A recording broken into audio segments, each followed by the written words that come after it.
Hey fellow Restopians, welcome to Restopia. So I said I unboxed this a couple of days ago, the Henry Archer Vesterhav Vega. Vesterhav the model and Vega is the colour, which is pink. I still didn't bring up my sweets, I'm not going to now. I'll tell you what, it reminds me of bubblegum bottles, so it's pink and baby blue. That's what sort of drew me to it. And I did fancy a pink watch just because I haven't got one. No, I just sort of quite liked it, but it comes in other colours, but I particularly liked the pink. I don't know, I just think it sort of stood out there. And new colours have come out since. So originally I ordered this over I would have ordered it at the beginning of last year for delivery around about now, like this time last year. That went a bit wrong, which I'll touch on a bit in a minute. But, I have put it out there. So, and here we have my San Martin SN, let's bring them down a bit, SN 00144, I believe it is, and the Erebus Ascent Helix Blue dial. Both in, I think these are both in 39. Actual measurements are... it's going to be a bit of a waffle rather than... I was going to structure it, but I figured I'd just... something came up with this one that thought, I'm just going to do it now. But I think I've got all the main points in my head. This is meant to be 40 mil. It's almost 40 mil by my measurements. These two are meant to be both 39. Erebus now do a bigger one, a 41, but it only has a 20 mil lug width, as all of these do, which I don't think proportionally would look very nice. So these are the, don't want to confuse them, but I do have the bigger San Martin over here that I got first, and it was just it's too big. I think it's 42 mil.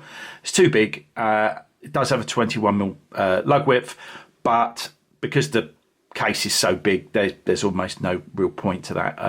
But anyway, don't want to confuse matters. So these are 39.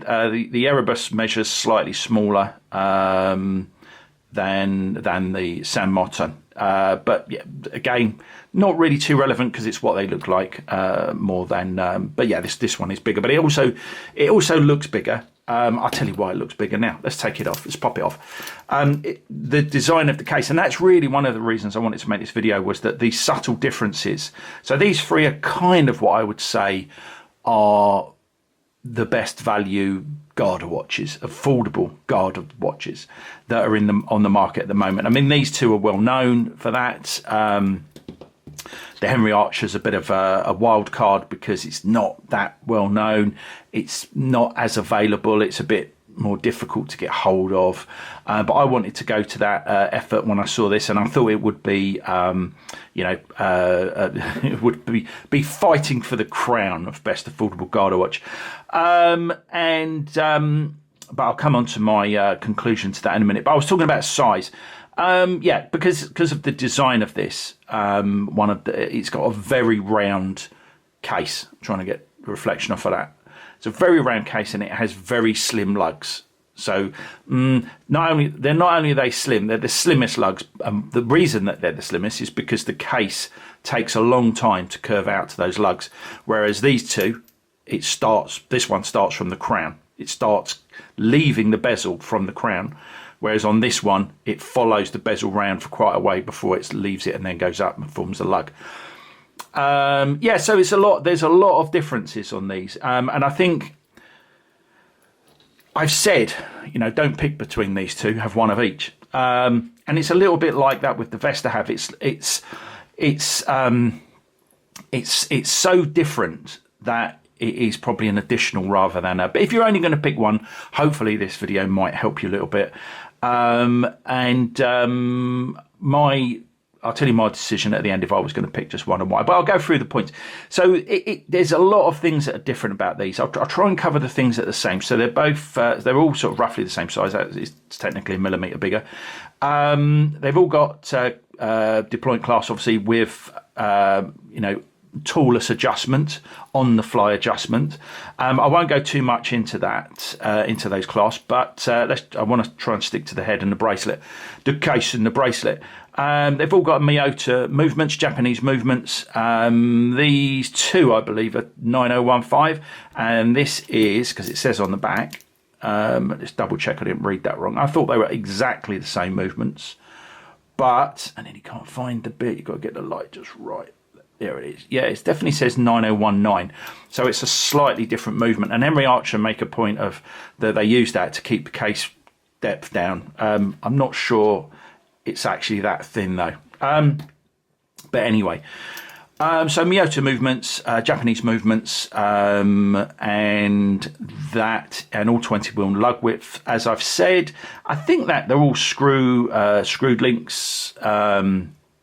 Any other similarities? All got date. They're all colour matched date windows, which I like, and all of the dates are at 6 o'clock. I think that pretty much covers all the similarities. So let's just whiz through some differences. So let's pop the Erebus here actually, so you can see it while I'm waffling. So these two are male end link. The Henry Archer is a female end link. Now, I prefer male end links. I think they look better, and I particularly don't like when the differentiation between because all end links are one solid piece, but they make it look like three with varying degrees of success. And this is the worst, when there's just a thin line there, and it just looks so fake.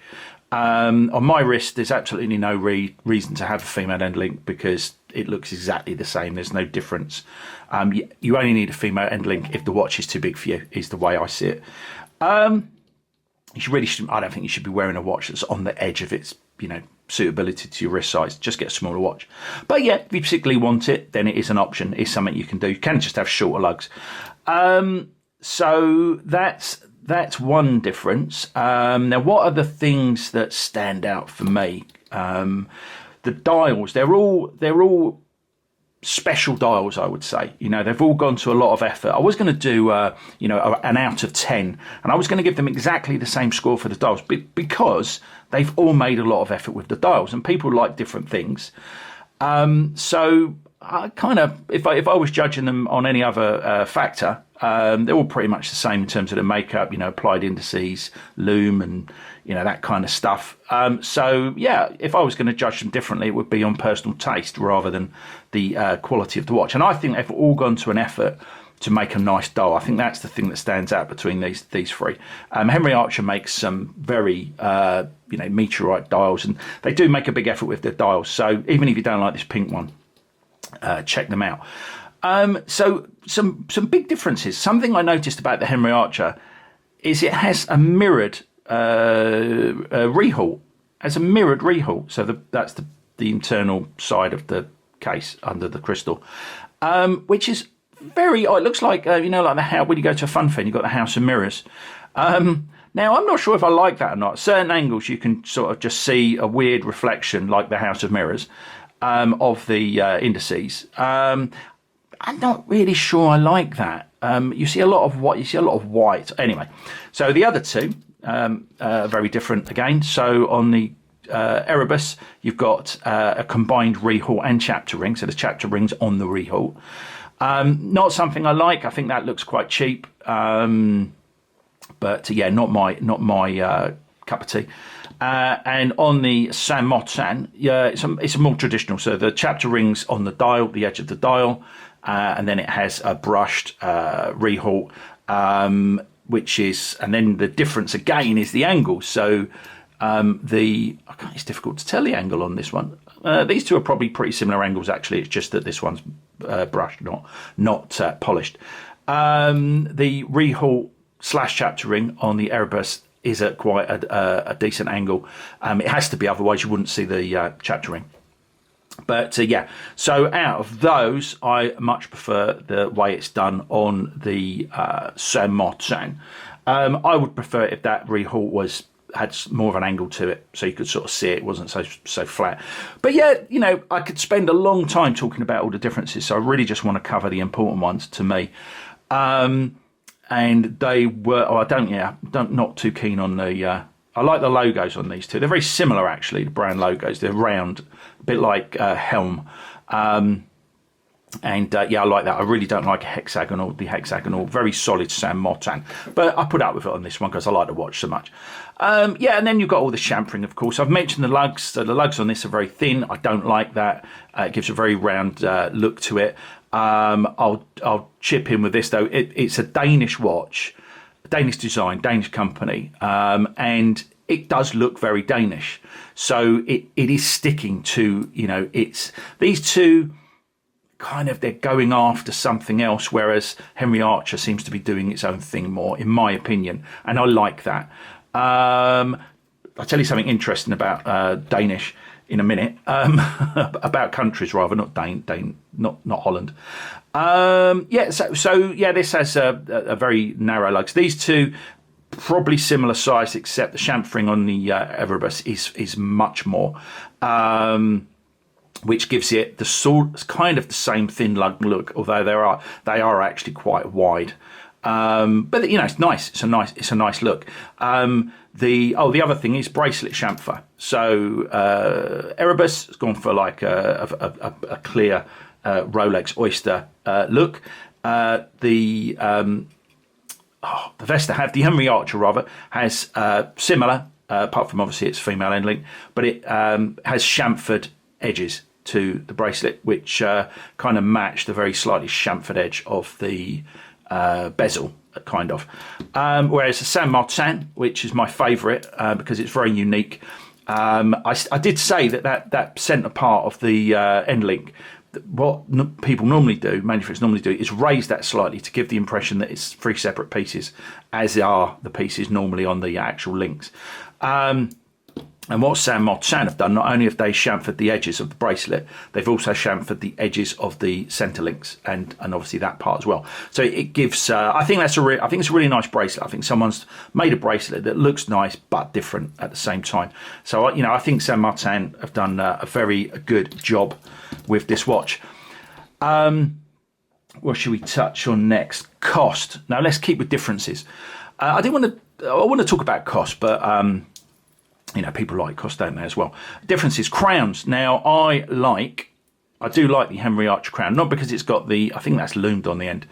It's a shame it's not the same blue as the blue on the dial, but anyway, and the hands. What I didn't mention is also this one has on the chapter ring, it has numbers. Not something I normally like, but because the thing I like about this is the fact it's pink and baby blue, then those numbers are baby blue, so it kind of gives somewhere else to put that colour. But yeah, that was different. But crowns, so crowns on these. I do really like I don't like these two crowns. I think if I'm critiquing these, and I've done that in the past, I don't really like the crowns. I think the crowns look cheap. The Henry Archer crown doesn't look cheap. It's a bit chunky and is spaced. So this is spaced from, there's a gap there. These are recessed into the case, which I like. So I would really like it if this had bigger lugs, came out more here. That would allow the crown to be recessed into the case, and I think that would look really nice. I think these just look too weedy. Everything about this one in particular is very chunky, but then it's got a very, very finely knurled, or you know, the lines in that are very fine, and it doesn't go with a case. I think on a dress style watch, sports watch, the crown, it is a major part of the watch design, and I think that none of these have really done that to its best. I think they could all be improved. I think recessing the crown means you can have a decent sized crown when it's out, but it doesn't stick out too much when it's in. Yeah, so crowns are different. I think that's pretty much covered, because it's going to be quite a long video anyway, so I think that's pretty much covered the things I mainly wanted to talk about. So, there was a couple of things. So there was price, wasn't there? I'll quickly cover that. I think I paid $270 for this, but I can't check at the moment. And that was delivered to door. The Erebus, when I got it, I did check this out, was $441 in total. That was £343 for the watch and £70 VAT custom stuff charged by DHL, and there was a lot of kerfuffle at the time because people were being charged varying amounts. This, I'll just continue that. This cost me, start again. This cost me $413 plus, yeah, this cost me $413. So that was the cheapest. 413, yeah, 343, yeah, 413. It's actually 342 on the website now, but I'll come back to that. Sorry, 432 on the website, but I'll come back to that in a minute. This was 441 delivered. Now, interestingly, a couple of things about that with these two. When I first ordered this over a year ago, it was 507, and I didn't know whether that would include delivery to the door, whether duties were paid.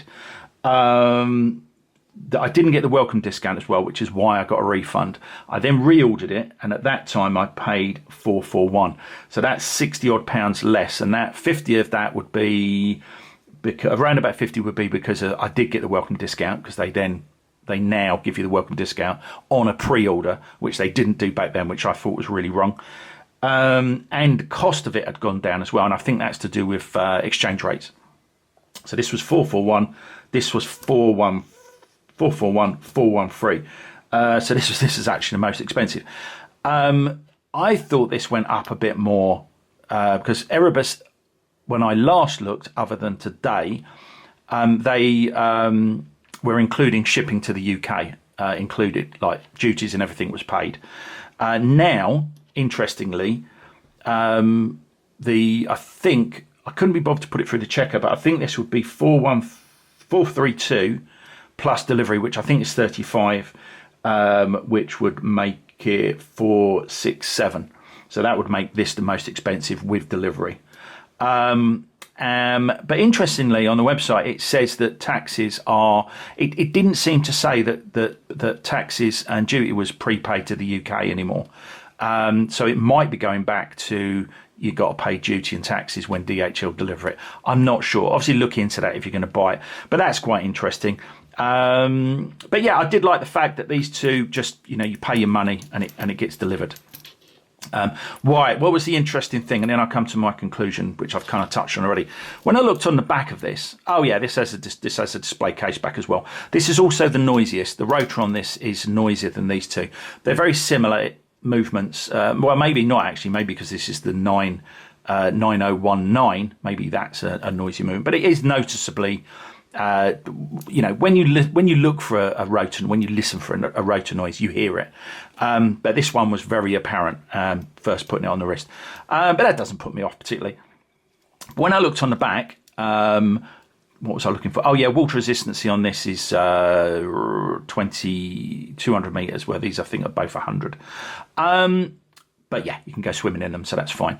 But what I noticed on the back, which surprised me, and I did a tiny bit of research, which didn't come up with anything. On the back it says, I don't know if you can see it, but it says made in Germany. You're just going to have to trust me. So it's Danish design, it says, 40mm, and then it says made in Germany. Now that knocked me for six, because I assumed it was made in China. Now it's a Japanese movement, Danish design. If it's made in Germany, then what bits are Chinese, if any? Is it assembled in Germany? That seems, well, even if some of the bits are Chinese and the watch is assembled in Germany, it's still quite a lot of German. But yeah, it threw me. I really didn't expect to see made in Germany on the back. Let's say I've Googled it and I couldn't find anything. So that's a bit weird. So conclusions. Yeah, I think the San Martin is definitely my favourite. It's got male end links. It is a good looking dial, even if this was in a more all year round colour. And yeah, I think the indices, I do like the indices on this. Again, a bit different. They look a bit like a Union Jack actually. Anyway,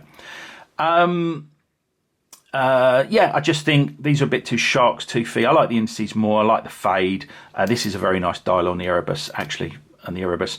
I like the bracelet, the chamfering, etc. just suits me more. That's the thing I was going to say about this. I think if Helm brought out a sports watch, a fixed bezel sports watch, I think it would look similar to this. I think this is more going down the Helm route, and that's something that I'd like to see. I like the ruggedness of this, even though I don't particularly like, there were improvements. I think it's just a bit too round. It's a bit moon facey. You don't really see the lugs enough, really. They need to come out sooner.